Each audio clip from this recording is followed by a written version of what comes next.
Thanks. Perfect. Thank you, Soph. And thanks for having me. That was a really great introduction.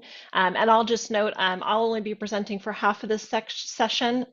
Grant will be presenting after I complete. I have a lot of information to go over. This is quite a big topic, so I'll be moving fairly quickly. I'm happy to connect with you offline to answer any project-specific questions, or if you want to delve into the details of the specific legislation, happy to do so offline. And I mentioned to the group before, I do have a hard stop at the top of the hour as I have some childcare responsibilities to get to. But again, Kristin Gustafson, I am your former past president of this chapter. I'm really happy to be presenting to you today. And as Soph mentioned, I am a mechanical engineer by background, kind of pivoted into energy modeling, did energy modeling for a couple years for utility incentive programs, for building certification programs, and then about 4 years ago now joined EideBailly to help them run their energy incentives practice. There are a number of incentives in the tax legislation for folks that are building or renovating energy efficiently. So we're doing energy modeling and energy consulting, but the end result is a tax product. So it is strange to be an engineer working at an accounting firm, but so far we're making it work. We're making it work. So what I'm going to be talking about today is the Inflation Reduction Act, the energy incentives that are located there. So if you are not familiar with this bill, it has nothing to do with reducing inflation, and it really is an energy and jobs bill. When this first came out, it was costed by the CBO at around $374 billion dollars worth of incentives out there. That number is now closer to $2 trillion. That's what they believe will be the total number of incentives given out by the government for energy efficient construction. But you do have to ask for them, and you have to know the rules of the game so that you can play. So that's what we'll be talking about today. This is just a takeaway slide. This is really all the incentives that are in the Inflation Reduction Act. Not a test here. What I'll really be focusing on are the incentives that are around these three buckets: energy efficiency, renewables, and decarbonization. So we'll start with my very, very favorite, obviously, is the energy efficiency portion. And bear with me here. I've got a couple of things I want to make sure that I look at my notes, make sure I don't miss anything. So the two main areas that my team focus on, this 45L is the new energy efficient home credit. We'll just cover that one quickly. And then the energy efficient commercial buildings deduction. So important to note, and something I learned right away, the difference between a deduction and a credit. So a credit reduces the amount of taxes owed dollar for dollar, and a deduction reduces your taxable income. So in real terms, a credit is more powerful than a deduction. Now, a deduction is going to vary, the actual value of that is going to vary quite a bit based on your tax bracket. I'm happy, again, to delve into some of these details offline. So first, Section 45L, the Energy Efficient Home Tax Credit. So what is this? Quick overview, it's a tax credit of between $500 to $5,000 per qualifying unit. So this just doesn't mean single family homes, apartment buildings, also includes senior living, student living. As long as these units have self-contained cooking and sleeping facilities, they can be considered a residence for the purposes of 45L.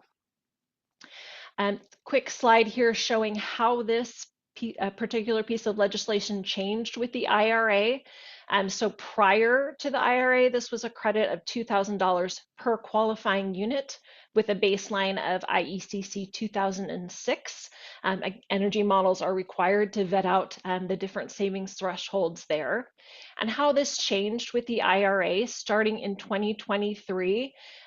We got rid of a height limitation. We were previously capped at 3 stories. Now we can evaluate any number of high-rise living facilities, and then these credit amounts changed quite significantly. And this chart really illustrates how this plays out.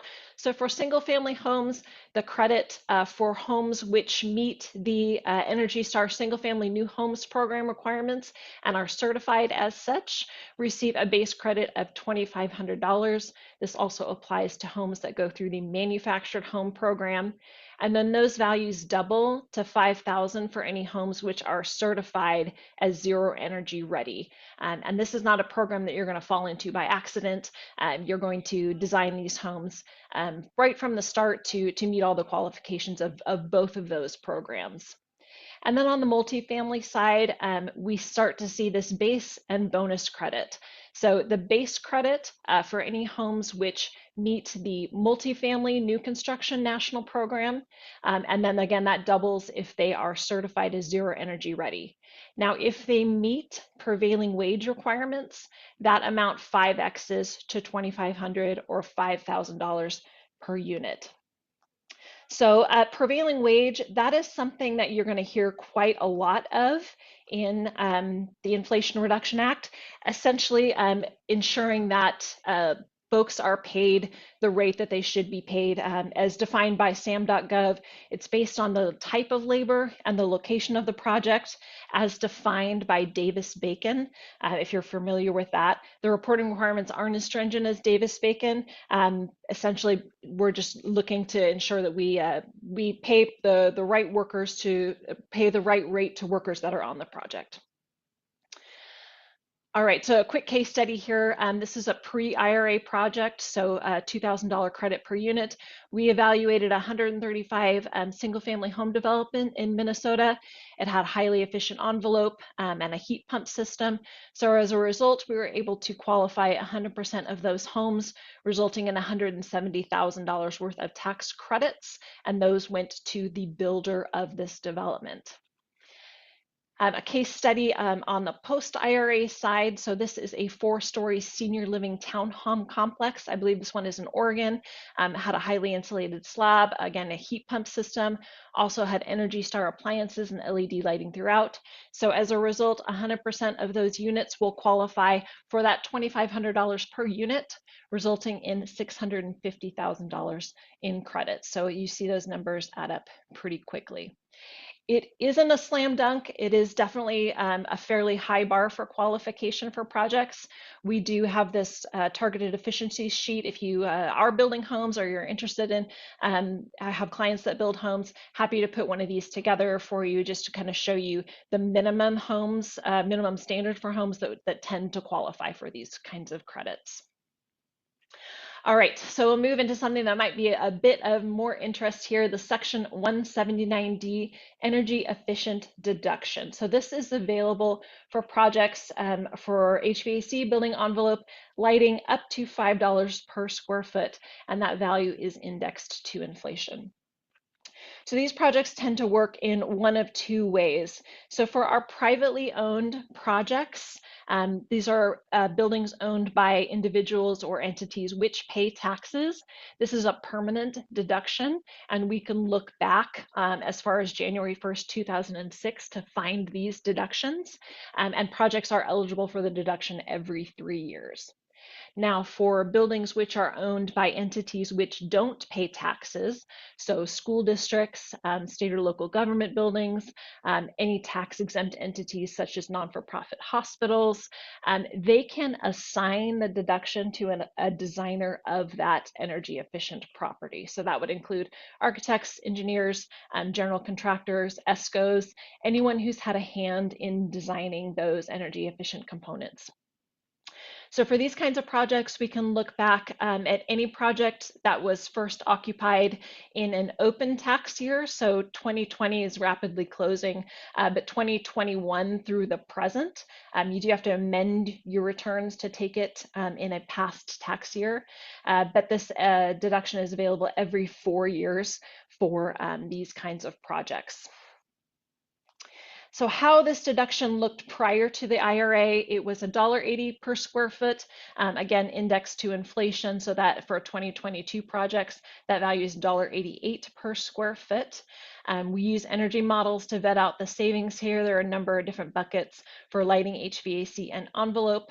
But then starting in 2023, that deduction, again, we've got a base and a bonus rate here.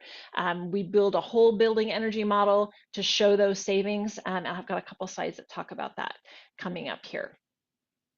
So we have a sliding scale for those deductions. We build our energy models to 90.1 2007.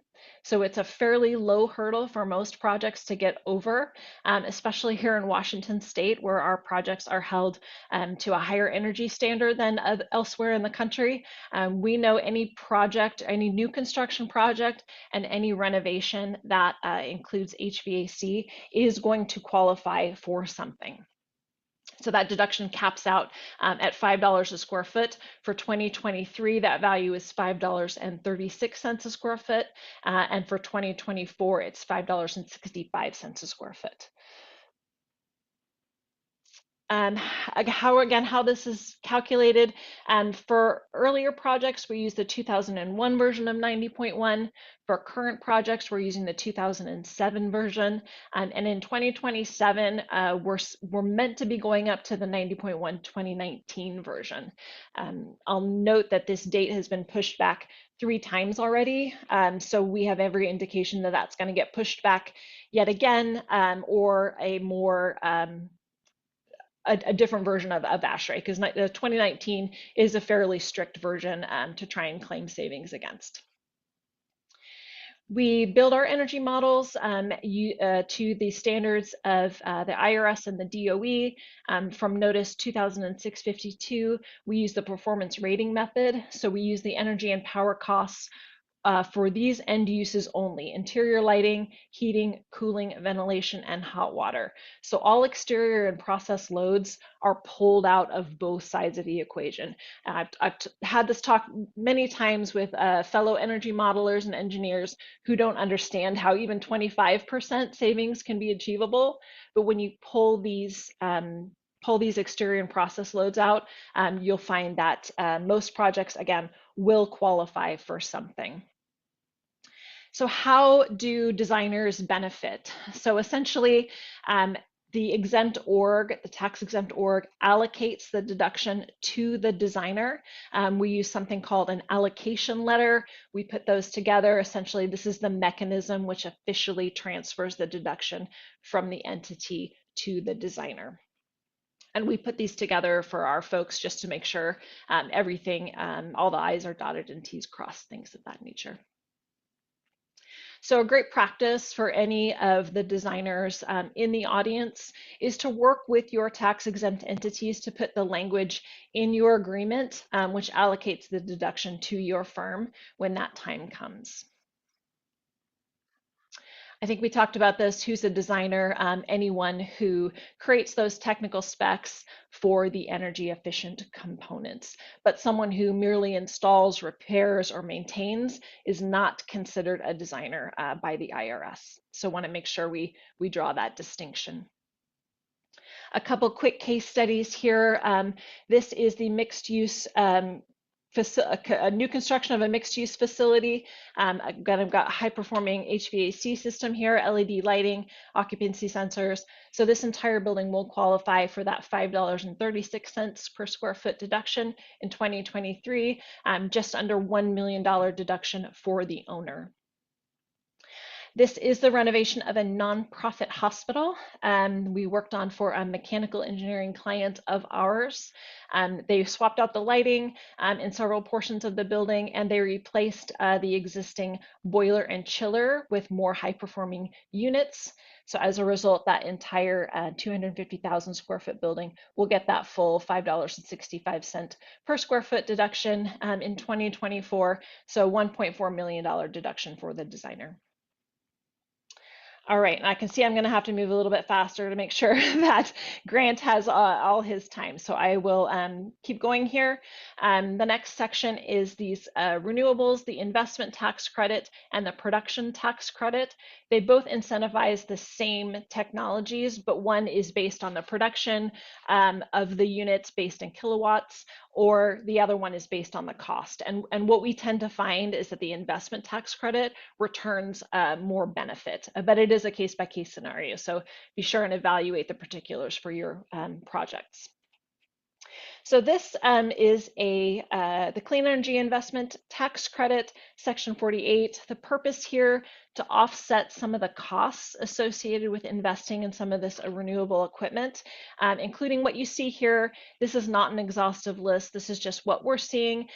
Bold solar, we're seeing a ton of solar, and geothermal is actually proven to be one of the biggest winners in this bill. So any projects pursuing a geothermal well field should definitely be looking into whether this credit applies for their project.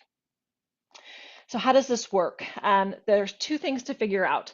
The first thing is the percentage that we fall out, and then the cost basis. So the basic credit is 6% of the total costs. And then if those prevailing wage and apprenticeship rules are met, that 5x's to 30%.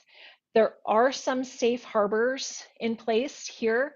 If the output of the equipment is less than 1 megawatt, then you automatically fall in that 30%. And that 1 megawatt equates to about 6 acres of solar or 284 tons. So we haven't seen many projects that do exceed that 1 megawatt. So most projects we're seeing fall well within that. There's some additional kickers around domestic content. So this is defined by the steel and iron components of the project. If they're domestically sourced and at least 40% manufactured in the US, that additional 10% applies. If your project is in an energy community, this is a brownfield site or located area in an area with or adjacent to a coal mine closure or certain MSA tracts, there's an additional 10% bonus. This is pretty easy to find out. There's a map online where you can track whether this is appropriate to your project site. And there's some additional bonuses for solar and wind, a 10 for 20% bonus. Again, a map available online to determine your eligibility. Typically, this applies to tribal lands or low-income communities. So for that one, applications are capped. Applications are required. That amount is capped. So if this applies to the project that you're working on, you definitely want to get in line for that as soon as you can. So the next step is to determine the basis. So a cost segregation study is needed to make sure we pull in all the applicable costs. Cost segregation is another tax topic. Happy we can do a whole session on that one as well, essentially allocating the cost to the right buckets. But there are a number of other costs that can be pulled in, including that Section 263 Cap A or UNICAP. That includes any facility manager's time if they're involved with the design. That time can be included in the basis.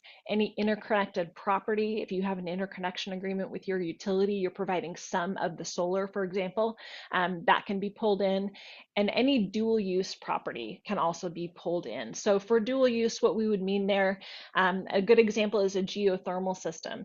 A geothermal system can't properly operate without the interconnected ductwork, grills, pipe work, things of that nature. So a portion of those costs can typically be pulled into that basis as well.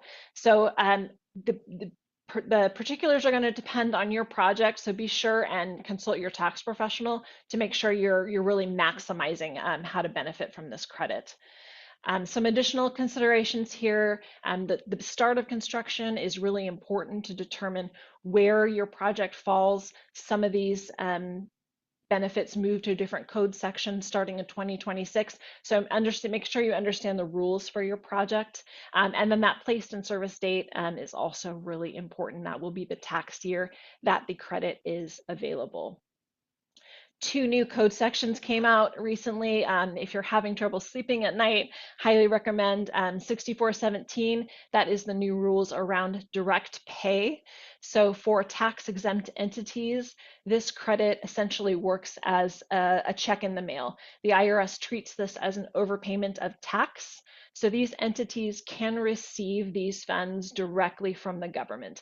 It's not a financing mechanism because it comes after the project is placed in service, so you've already bought and paid for it, but that money will be coming from the government. And then the 6418 is around monetizations. So some organizations, typically privately held entities that aren't in a position to need the credit can sell that credit to others on the open market.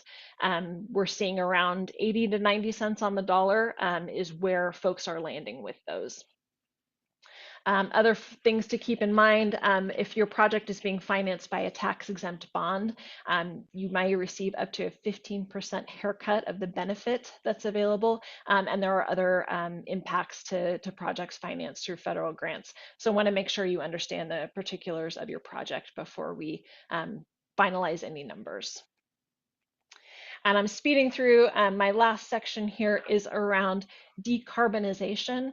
Both the alternative refueling infrastructure, Section 30C, and qualified clean commercial vehicles, Section 45W.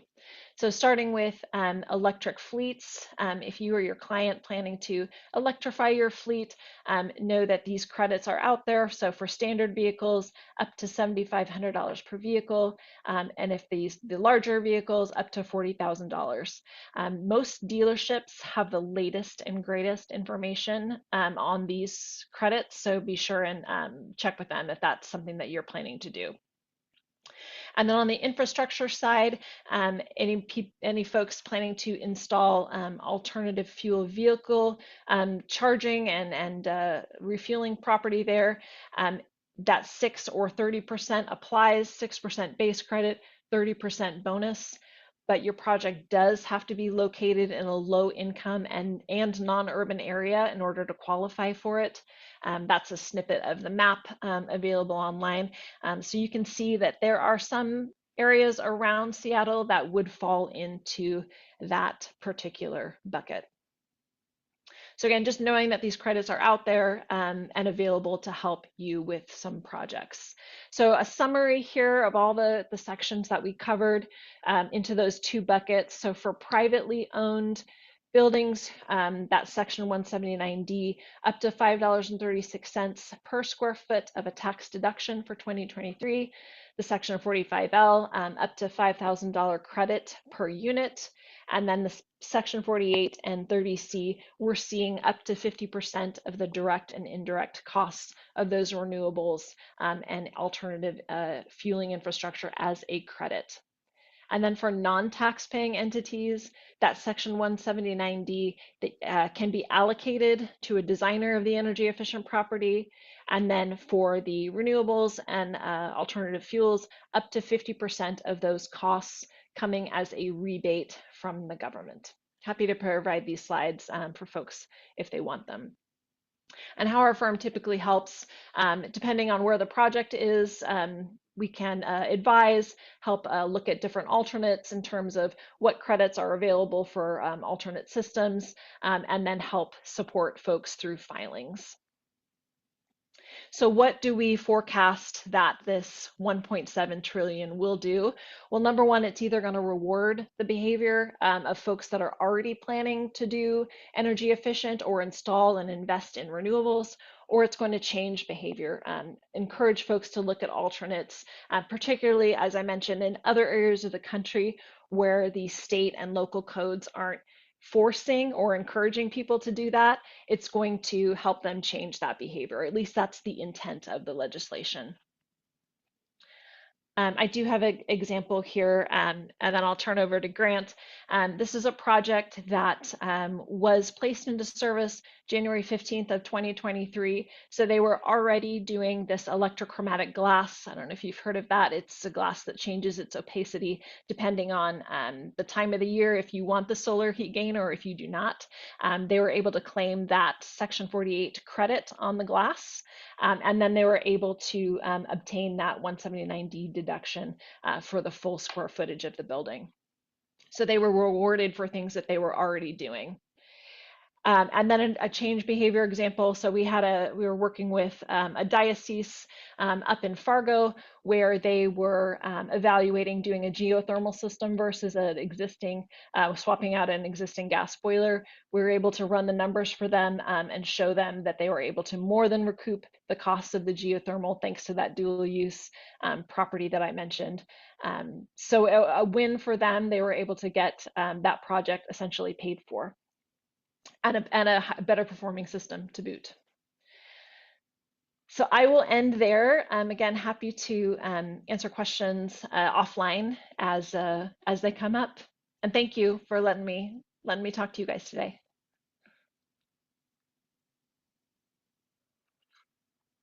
All right. Thank you, Kristin. Pretty certain Soph had to go, so we're going to move over to Grant Granger now.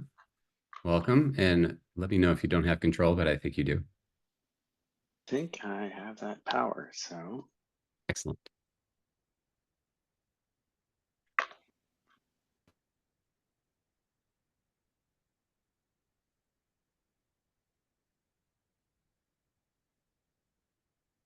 Just a little slow.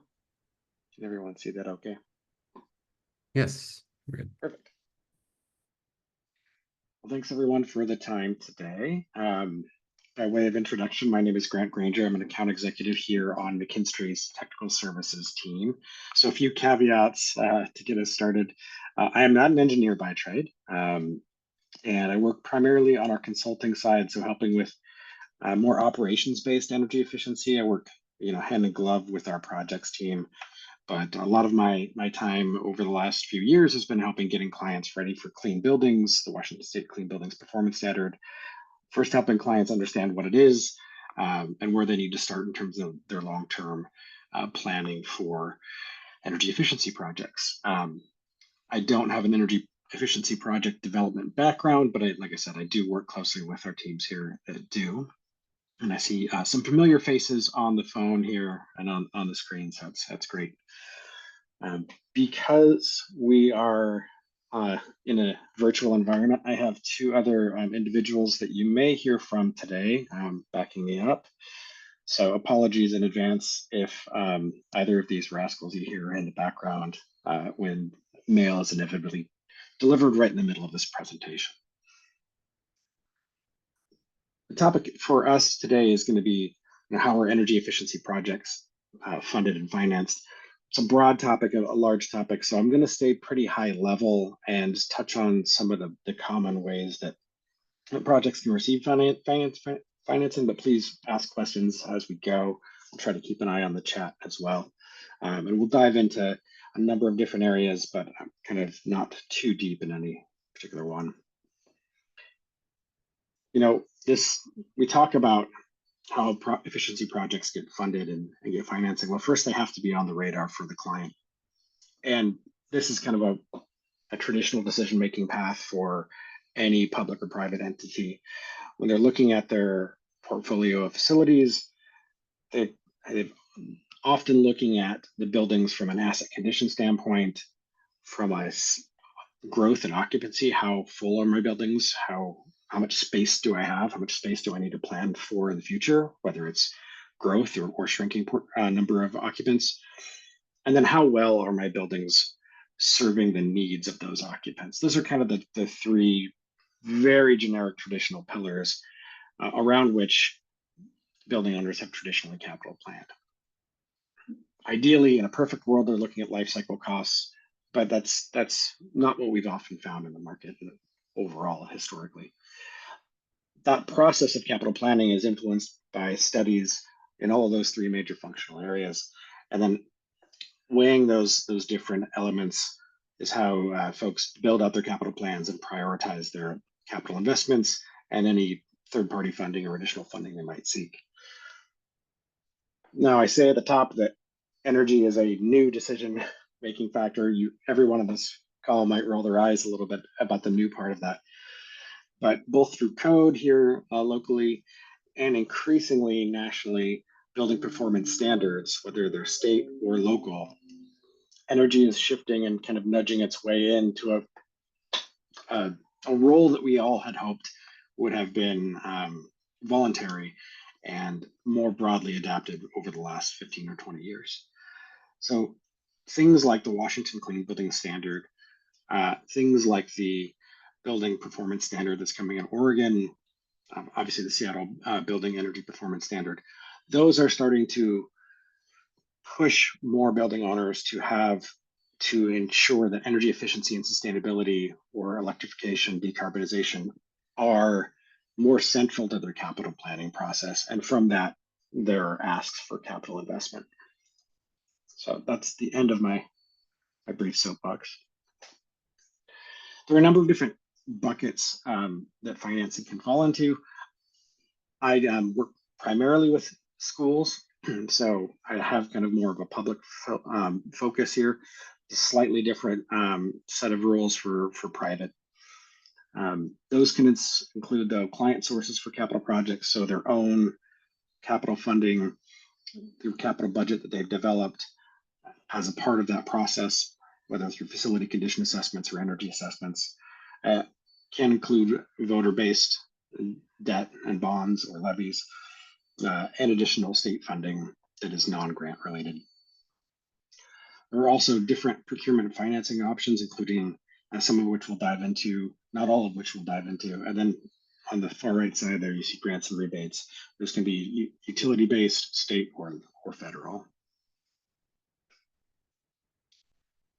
Every single energy efficiency project is going to have its own unique funding mix, and that'll be influenced based on the building needs, of course, what incentives and grants are available in that locality, what the client's own capital means are, if any, and the organization's appetite for debt financing or alternate procurement methods.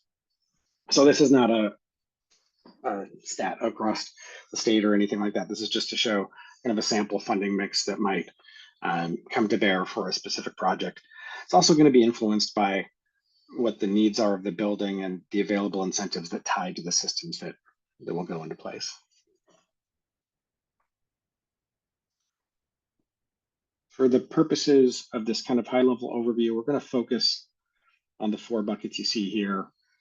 Federal, we'll touch on that just briefly at the end. Kristin covered what's in the Inflation Reduction Act quite a bit.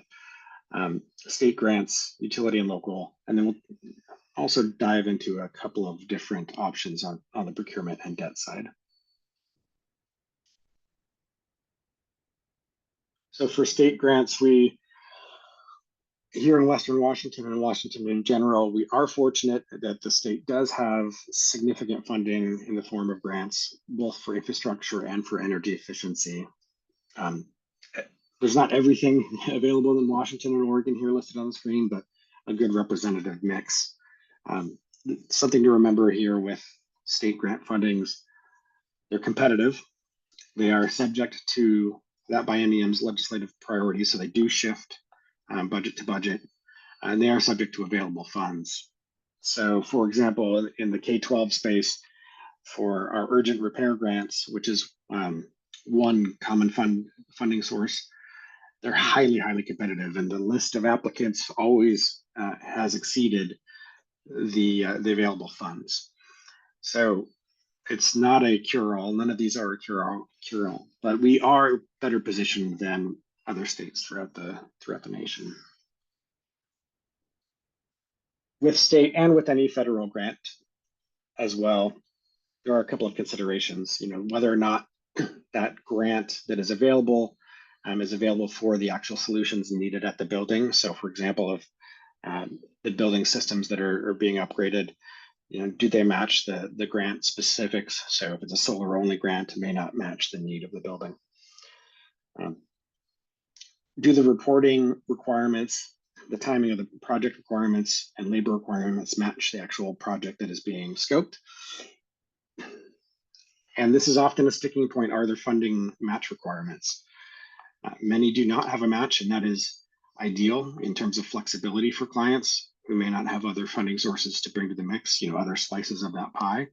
But some do require either a percentage match or a full match of the grant amount, whether it's state or federal. So that can add to the challenges of getting a project fully funded.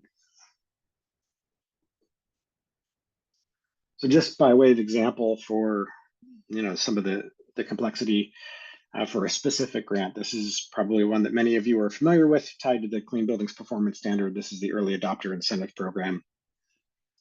It's an 85 cents a square foot incentive, performance-based incentive, aimed at buildings that are significantly above their EUI target for the legislation, but who believe that they can, through an energy efficiency project, get below that threshold. So you can see here, there's quite a bit of requirements around this particular incentive, including having a level ASHRAE 2 audit performed. And of course, there is an M&V period on the back end to confirm that the project did bring the building under the EUI target as intended. And then it's a performance-based incentive, so it is incentivized on the back end through the Department of Commerce, but administered by the utilities. And I know we've got a few folks on the utility side here as well.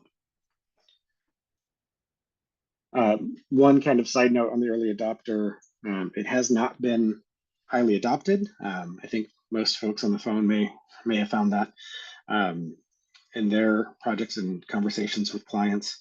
The Department of Commerce did recently add an energy audit grant for public entities specific to clean buildings to try to help encourage early adoption. And the tier 2 buildings have a different early adopter incentive that is around benchmarking and some of the reporting requirements. So it is a separate incentive that is currently in development. From a utility incentive standpoint, these vary significantly by locality. And I know folks, Rob, you may kick me in the shins here because I don't have every X exactly right, or Graham. Generally speaking, though, most utilities have pretty solid incentives or rebates around specific high efficiency equipment. That is typically the common lowest bar for clearance. We are seeing increasingly more custom retrofit incentives, more around energy management and retro commissioning, and some programs that either are straight pay for performance, or emulate pay for performance. And obviously, they're not every utility in the state or in Oregon is listed, but this is just kind of a representative sample of what we see. Again, we're very fortunate to have, I think, strong utility incentive support here in the state of Washington, where that's not the case in every single market. And that allows us to bring a significant amount of utility incentive funding to the mix for most projects. I'm not going to stay too long on federal, but all of which to say is, the Inflation Reduction Act is the latest source of federal funding. It's not the only, and obviously, if you go back to the Obama administration, we had the ARA Act that had significant energy focused in grants and incentives. The Inflation Reduction Act, as Kristin went into great detail, has both tax credits and grants around energy efficiency. The grants, again, are hyper competitive. We saw a significant outlay of pursuits of the Renew America Schools grant. They were highly competitive, and only a handful were awarded to projects in Washington. The tax credits obviously is a huge change and a huge source of excitement. Just a few of those eligible systems for the investment tax credit here. So there's a lot of flexibility that allows both private and public clients to capture that tax credit either as a direct pay or as a tax credit for their investments in renewable and energy storage systems, which is really exciting. And then finally, if you're looking at debt financing or emerging models, we'll cover it all. There's some models that we won't get into, but happy to chat offline about. In a traditional performance contracting model, there's a role for debt financing, whether or not there's a third-party bond that the client is already running. Typically, the energy services company or ESCO is performing the work, has guaranteed the savings, and there is a third-party financing option that allows the owner to take advantage of those guaranteed savings and finance the project through those savings. So this structure, if you look at this graph here, so you'd have your baseline costs to start. You'd have the expected utility and operational savings from the project. They would then form the savings guarantee, and that would then be paid down as debt service on the project. And following the end of the project period and the financing period, the owner then receives the benefit of those savings on an ongoing basis in a cash neutral or budget neutral project plan. I will say not every energy savings performance contract, or not nearly every energy savings performance contract in the state of Washington follows this model. And that's in part due to us having lower utility rates than many markets in the nation, and also all of the other funding mechanisms that we've walked through so far. So having robust utility incentives, having robust state grant programs, comparatively, many projects move forward with just owner financing and those other slices of the pie, and that orange slice of the pie doesn't include any debt. So this is, I would say, not uncommon in Washington, but less common than in some other markets that McKinstry works in. Something that I would say is emerging, or at least emerging here in Washington State, is energy as a service. So if you're familiar with, for example, software as a service, it's the same broad concept in which ownership of facility assets, and really what we're talking about are the critical infrastructure assets, the energy using assets, are transferred to third-party ownership. And the owner of the property then pays essentially a use fee on an ongoing basis, on a long-term basis, to a third-party entity. And this was just authorized in Washington State, and I say just, in May of last year through House Bill 1777. It's sometimes called infrastructure as a service, sometimes called sustainable energy as a service. So you may see 3 or 4 different acronyms thrown around for the same concept, but they're all essentially the same. And the idea is for it to be an off-balance sheet solution. The intent here behind it is that building owners have increasing risk through deferred maintenance and through their, backlog of assets that have capital renewal needs. They cannot fund those directly. They cannot nearly fund all of the retrofits or energy efficiency measures that may be needed in an individual building, let alone large portfolio buildings. So the intent here behind the energy as a service model is to help accomplish bigger things with the same limited funds for the owner. The other piece of this is that because the owner, the third-party provider, has a responsibility to maintain those savings, they're financially motivated to ensure that there's no slip in energy performance. So this is just a kind of a diagram of how that works. Again, typically your building owner there at the top would be working with an ESCO, an energy services performance contract provider, running their ESPC, their same contracting project. And there's a third-party provider who funds the project, takes title and ownership of the equipment, and really, again, just the assets that have an impact on energy use. and then is then responsible for the ongoing maintenance and performance of those assets. And it's usually on a long-term basis, upwards of 30 years. The owner then pays a service charge for those savings. So this is, when we say it's an emerging model, obviously the legislation is new here. Building owners are reluctant to change, right? This is something that is very new in terms of Washington State. But we do see that this will likely be something that's viable and increasingly viable as building owners start to continue to confront both code changes, legislative requirements, and potential fines associated with those, and the continued backlog of deferred maintenance and capital projects that are facing them.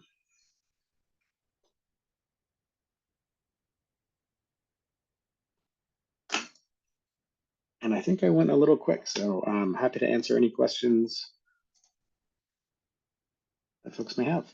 Yeah, let's take a look in the chat, see if there's any particular. Well, we're talking about some incentive programs to see if anybody got any. I know I've had a few clients myself, and timing just wouldn't work out for them, and they were having trouble establishing an appropriate baseline. So, nevertheless, I'm certain it's happened, but there was a lot of money out there, and most of it's still there. Yeah. Brent, I'd love to give a shout out to the program coming up next month, Oh, absolutely. if applicable. So we'll be sending out a notice, but on April 16th, 1 to 4 p.m. at the Smart Building Center, we'll be co-hosting the Washington Clean Buildings event, along with the Washington Department of Commerce. They'll be out there to explain a lot of the information that's out there, misinformation, hopefully help folks through those tier 1 and 2 claiming procedures. So yeah, definitely watch this space. Excellent. I'm gonna stop the recording and just allow for, there we go, any other chit chat to happen.